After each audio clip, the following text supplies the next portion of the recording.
My grandmother, who was my mother's mother, her name was Rachel Kessler, and she and her family came over from Russia in the early 1900s. She married my grandfather, just my mother's father, whose name was Hyman.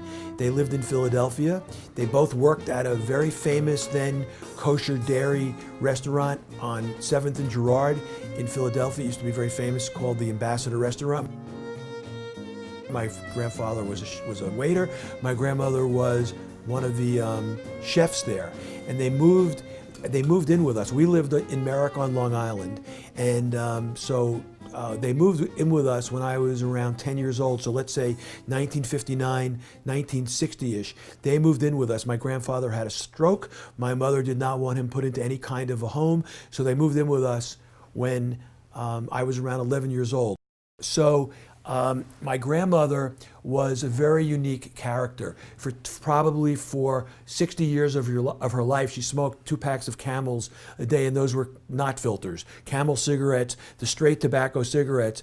And when she was around 80, she lived to be 85, and when she was around 80, and we were told medically, she's going to die if she doesn't stop smoking cigarettes, my parents told her, if you don't stop smoking cigarettes, we're going to throw you out of here.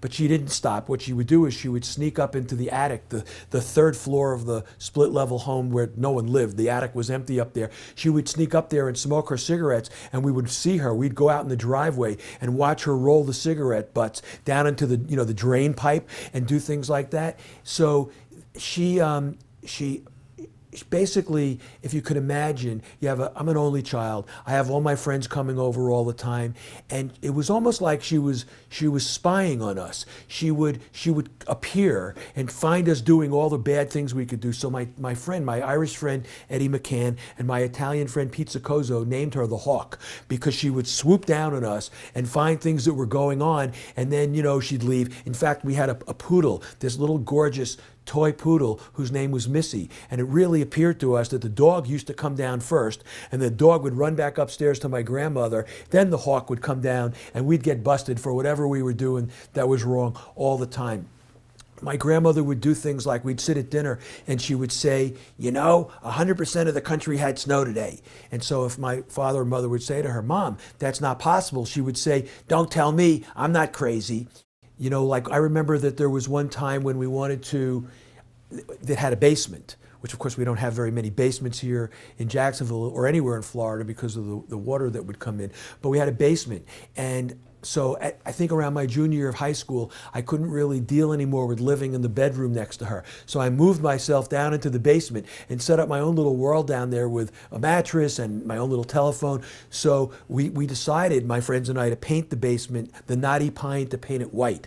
And so the Hawk said to us, what are you painting it for? You never have the lights on down there anyway, right? So there were all these different things like that. She made these cookies that we called Hawk burgers. They were like, she would take dough, lay it out, put sugar and cinnamon on it, and there was no recipe. It was all done, by color and by feel. And then she would do like this little roll up of them, and you'd eat them, peeling it around until you got into the center that was pure cinnamon and sugar. And when I was in college, my friends called them Hawk burgers, and she begged me, Alan, you got to get your grandmother, you got to get the Hawk to send up those cookies because they were so unbelievable.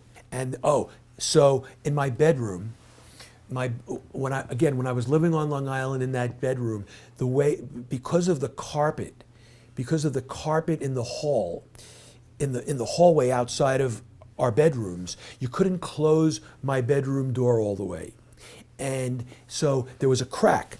And so if I had a friend sleep over, I would tell them, no matter what time we wake up tomorrow morning, the Hawk's face is going to be in that crack, and she's going to be there. And they'd say, you're crazy. And I'd say, no, you'll see tomorrow morning when we wake up, the Hawk's face is going to be in the crack, and it would be there. And like she would say, you want some buckwheat cakes? And so it was unbelievable. It was like this presence, constant presence of this grandmother, this very strong Jewish person. My parents and I once went away on a vacation together for about 10 days. And when we came home, now she was like 80 years old. The entire house, the entire inside of the house was painted. She painted the entire interior of the house, because she could do something like that. She was so strong. But, she didn't ask, is it okay? Things like that would happen. That's what, I guess, what you have when you have your grandmother living with you for all those years, and my father's mother-in-law living with him all those years. It was just unbelievable. She was amazing. She was just incredible. Rachel Zakansky, and then used to call herself Rachel Zak. So got rid of the last part of the name. So it was Mrs. Zak or Rachel Zakansky, my Bubbie. I have another one for you. Okay. I forgot.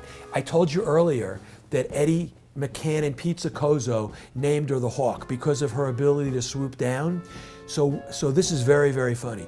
What she would do is, if my friends would come over for lunch, let's say she would make bologna sandwiches. She would put one piece of bologna on their sandwiches and 5,000 pieces of bologna on mine. So what my friends did to her, and this happened more than once, they would call her up. It could be a Friday afternoon, and they'd say, Mrs. Zak, Alan's gonna be late.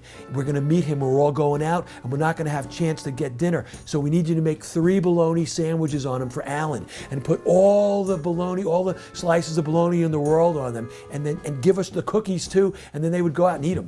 They would go out and just eat the cookies. So they took advantage. They did this to her because of what she would do. And again, I think this is typical Jewish grandmother of that time, whether they lived in Miami Beach or they lived in Merrick, Long Island, or Brooklyn.